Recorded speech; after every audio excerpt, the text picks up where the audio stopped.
Hello guys, this is Neha Sharma and आज मैं अपना थर्ड लेक्चर ले रही हूँ ट्रेंड्स का, जिसमें हम पूरा पी ब्लॉक कवर करेंगे।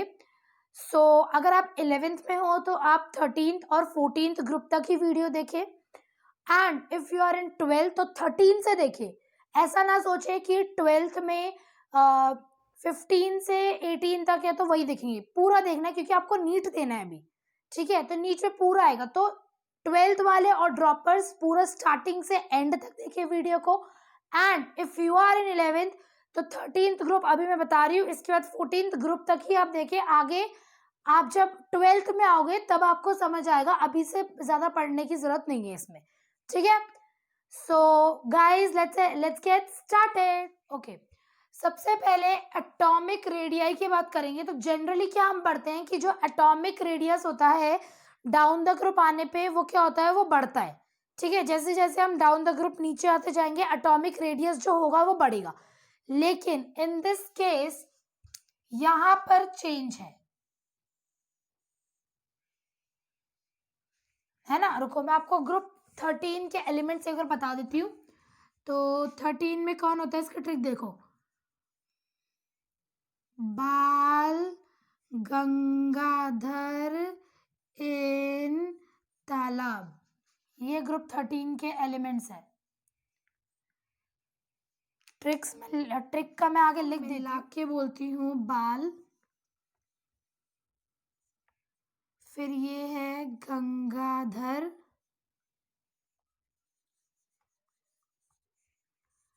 इन जो हम इंग्लिश का वर्ड पढ़ते हैं इन, TL फॉर तालाब। ठीक है, तो ये है बाल गंगाधर इन तालाब, बाल गंगाधर इन तालाब। आप गंगा भी याद कर सकते हो बट मैंने ऐसे याद रखा था, बाल गंगाधर इन तालाब। ठीक है, सो ये हमारे। अब यहाँ से नीचे जाएंगे तो एटॉमिक रेडियस क्या होना चाहिए था, बढ़ना चाहिए था। लेकिन यहाँ हम देख रहे हैं कि गैलियम जो है उसका कम है, एल्यूमिनियम का ज्यादा है। बट होना क्या चाहिए था, एल्यूमिनियम का ज्यादा, गैलियम का ज्यादा होना चाहिए था, एल्यूमिनियम का कम होना चाहिए था। क्योंकि जब हम डाउन द ग्रुप जाते हैं तो रेडियस बढ़ता है। लेकिन यहाँ आ गया exception. As I already told you, inorganic is all about exception, तो यहाँ पर ये एक्सेप्शन आ गया। सो इस चीज का ध्यान रखेंगे। ग्रुप 13 में गैलियम और एल्यूमिनियम में एल्यूमिनियम का एटॉमिक रेडियस ज्यादा होता है एज कंपेयर टू गैलियम। ठीक है, okay, now moving to En is for electronegativity.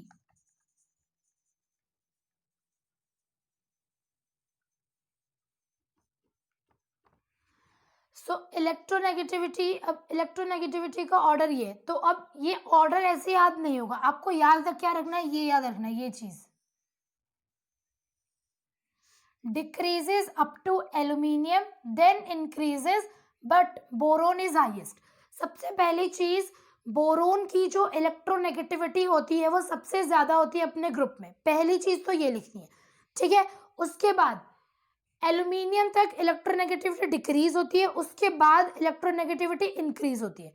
ठीक है, तो यहाँ से एक बार हम लिखने का ट्राई करते हैं। देखो, अगर मेरे को इलेक्ट्रोनेगेटिविटी का ऑर्डर लिखना होता तो मैं क्या लिखती, बोरोन सबसे हाईएस्ट है। ठीक है, फिर एल्यूमिनियम तक जाएंगे तो डिक्रीज करता है, उसके बाद जो है वो इंक्रीज करता है। ठीक है, तो इसको ऐसे ना याद रखे, ऐसे याद रख लो, एल्यूमिनियम का सबसे कम हो जाएगा।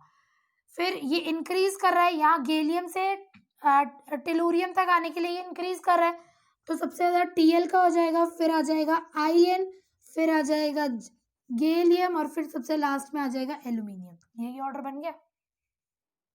ठीक है, सो बोरोन का सबसे ज्यादा है, एल्यूमिनियम का सबसे कम है, और गैलियम से TL तक जब हम जाते हैं तो इंक्रीज होता है।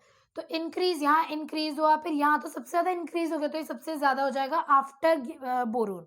ठीक है, सो ये ऐसे याद रखेंगे, बोरोन की सबसे ज्यादा, एल्यूमिनियम की सबसे कम, और बीच में जो बचे उनमें इंक्रीजिंग ऑर्डर फॉलो हो रहा है। ठीक है, उसके बाद डेंसिटी, जैसा हमें पता है कि डेंसिटी क्या होती है, मास अपॉन में वॉल्यूम, यही होता है। तो जैसे जैसे साइज बढ़ेगा तो डेंसिटी जो होती है वो क्या होती है, बढ़ेगी। ठीक है, सो डेंसिटी डाउन द ग्रुप आने पे बढ़ेगी क्योंकि साइज जो है वो बढ़ रहा है, साइज बढ़ रहा है, मास बढ़ रहा है। तो मास और वॉल्यूम में मास जो होता है वो ज्यादा डोमिनेटिंग फैक्टर हो जाता है तो इसलिए हम यहाँ पर मास की वजह से हम बोलते हैं डेंसिटी डाउन द ग्रुप बढ़ रही है। तो इसमें कुछ याद नहीं करना, बस याद रखना डेंसिटी डाउन द ग्रुप बढ़ रही है। अब आ जाते हैं मेल्टिंग पॉइंट।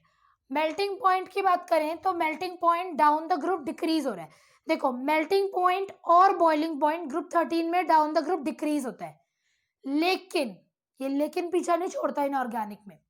मेल्टिंग पॉइंट में melting point down the group आने पे डिक्रीज करता है, लेकिन जो गैलियम होता है उसका सबसे कम हो जाता है। अब मेल्टिंग पॉइंट की जब बात करें तो उसमें गैलियम जो है वो सबसे कम हो जाता है। गैलियम इतना कम होता है, गैलियम का melting point, that it exist in liquid state, liquid state में एग्जिस्ट करता है इन समर। ये एनसीईआरटी की लाइन है। सो गैलियम जो होता है वो लिक्विड स्टेट में मतलब उसका मेल्टिंग पॉइंट इतना कम होता है कि वो लिक्विड स्टेट में एग्जिस्ट करता है, ठीक है। और हमने क्या बोला कि जो मेल्टिंग पॉइंट होता है डाउन द ग्रुप डिक्रीज करता है, लेकिन यहाँ भी देखो इन दोनों में भी चेंज है।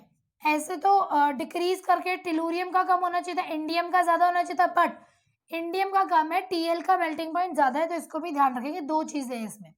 बॉइलिंग पॉइंट सीधा सीधा है कि डाउन द ग्रुप जाने पे क्या होता है, डिक्रीज करता है। Boiling point down the group जाने पे क्या होता है, डिक्रीज करता है। अब आयोनाइजेशन 1 की बात करेंगे, क्या आयोनाइजेशन एंथैल्पी ऑफ 1, तो वो ऐसा कुछ अजीब सा दिख रहा है। अब ये कैसे करें, तो मैं बताती हूँ ना कैसे करें। देखो बहुत इजी से ट्रिक है, ध्यान से देखोगे तो तीनों याद हो जाएंगे। एक तुम्हें अगर 1 बनाना आ गया ना, आयोनाइजेशन फर्स्ट अगर तुम्हें ग्रुप 13 की पता है तो तुम सेकेंड और थर्ड अपने आप निकाल लोगे। कैसे, मैं बताती हूँ। सबसे पहले इसको रब कर लेते हैं। सबसे पहले हम ग्रुप 13 के एलिमेंट्स को लिखेंगे, तो बाल गंगाधर इन तालाब, ये लिखा। अब हमें क्या करना है, हमें 6 बनाना है। 6 क्या होता है, ये जो 6 होता है ना मैथ्स में जो पढ़ते हैं 6, ये बनाना है। कैसे बनाएंगे, यहाँ से सबसे नीचे ऐसे गए, फिर यहाँ से ये ऐसे गए, फिर ये ऐसे गए, ठीक है। ये 6 की शेप आ गई ना, यू। फिर लास्ट में क्या बचा, आई एन बच गया, इंडियम लास्ट में बच गया, तो इसको लास्ट में लिख देंगे। तो देखो अगर मैं बनाऊं, यहाँ लिख देते हैं। सबसे पहले हमने किससे स्टार्ट किया था, बोरोन से, फिर नीचे टीएल पर आ गए, तो यहाँ लिख देंगे टीएल। फिर यहाँ से यहाँ गैलियम पे पहुंच गए, गैलियम के बाद हम एल्यूमिनियम पे चढ़ गए, एल्यूमिनियम के बाद इंडियम अकेला रह गया, तो सबसे लास्ट में मैच करो, boron, TL, gallium, aluminium, indium, ठीक है। तो 6 बनाना है, ऐसे करके यू थोड़ा ऊपर ले जाएंगे, ऐसे यू स्टाइल वाला 6, ठीक है। तो हमें 6 बनाना है। अब ये आयोनाइजेशन 1 बनाना इजी हो गया। अब सेकेंड आयोनाइजेशन कैसे लिखेंगे, तो पहले कोई भी आयोनाइजेशन पूछी हो, फर्स्ट आयोनाइजेशन 6 बना के लिख लेंगे। उसके बाद सेकेंड आयोनाइजेशन लिखने के लिए इन दोनों को फ्लिप कर देंगे। ये ऐसे है, इसको ऐसे कर देंगे, ऐसे करने पे ही आ जाएगा। मतलब टीएल पहले आगे, गैलियम बाद में, तो अब इसको फ्लिप करेंगे तो गैलियम आगे, टीएल पीछे, बाकी एज इट इज, ठीक है। फिर उसके बाद हमें थर्ड आयोनाइजेशन लिखनी है। थर्ड आयोनाइजेशन लिखने के लिए क्या करेंगे, सेकेंड वाले को देखेंगे, सेकेंड वाले में ये सब सही है। अब उसके बाद इन दोनों लास्ट के दो को फ्लिप कर देंगे, या फिर तुम ऐसे भी देख सकते हो कि फर्स्ट वाले को एक स्टैंडर्ड क्राइटेरिया मान के चलो। अगर तुम्हें सेकेंड वाला बनाना है, मतलब आयनाइजेशन 2 निकालना है, तो इसको ऐसे फ्लिप कर दो, सेकेंड वाले को थर्ड वाले से फ्लिप कर दो, फ्लिप करने पे ये आ गया। लेकिन अगर आयनाइजेशन थर्ड निकालनी है तो ये लास्ट के दो को फ्लिप कर दो, तो ये आ गया। ये भी फ्लिप करो, थर्ड निकालनी है मतलब 2 बार फ्लिप, तो इसको भी फ्लिप करो, इसको भी फ्लिप करो, तो हमारा थर्ड आ जाएगा, ठीक है। सो इस तरीके से हम निकाल सकते हैं। So this is all about group 13। Group 13 की यही ट्रिक्स है। So if you want to take screenshot you can. Okay, done. Now moving to group 14। देखो अब ग्रुप 14 के एलिमेंट्स को देख लेते हैं पहले। ग्रुप 14 में कौन कौन से एलिमेंट्स आते हैं, ठीक है। सो इसमें आते हैं केमिस्ट्री सर गेट्स सन की problem, this is group 14। Don't take it personally, but ये ऐसे ही थी और ये ट्रिक हमारे केमिस्ट्री वाले सर ने ही बताई थी, ये वाली ट्रिक। सो इसमें मजाक नहीं उड़ा रही हूँ मैं किसी का भी, ये जस्ट एन ट्रिक है, ठीक है। तो देखो, केमिस्ट्री सर गेट सन की प्रॉब्लम, केमिस्ट्री सर गेट सन की प्रॉब्लम्स, ठीक है। अब उसके बाद कोवेलेंट रेडियस जो होता है वो डाउन द ग्रुप इंक्रीज होता है, ठीक है, एक्सेप्टेड, पता है। इलेक्ट्रोनेगेटिविटी जो होती है कार्बन की सबसे ज्यादा होती है, फिर उसके बाद पीबी यानी कि लेड की होती है, फिर उसके बाद तीनों इक्वल होते हैं। ये इंपॉर्टेंट है, ध्यान रखेंगे। इलेक्ट्रोनेगेटिविटी कार्बन की सबसे ज्यादा होती है, वहां बोरोन की इलेक्ट्रोनेगेटिविटी सबसे ज्यादा थी, फिर उसके बाद लेड की होती है, फिर बाकी सबकी इक्वल हो जाती है, ठीक है, इसको याद रखेंगे। फिर उसके बाद डेंसिटी की बात करेंगे, तो डेंसिटी जो है यहाँ पर बस चेंज है डेंसिटी में। सिलिकॉन और कार्बन डेंसिटी हमने क्या पढ़ी थी कि जब हम डाउन द ग्रुप जाते हैं तो डेंसिटी इंक्रीज करती है, तो यहाँ भी वही हो रहा है, डाउन द ग्रुप जाने पे डेंसिटी इंक्रीज हो रही है, लेकिन इन दोनों में चेंज आ गया।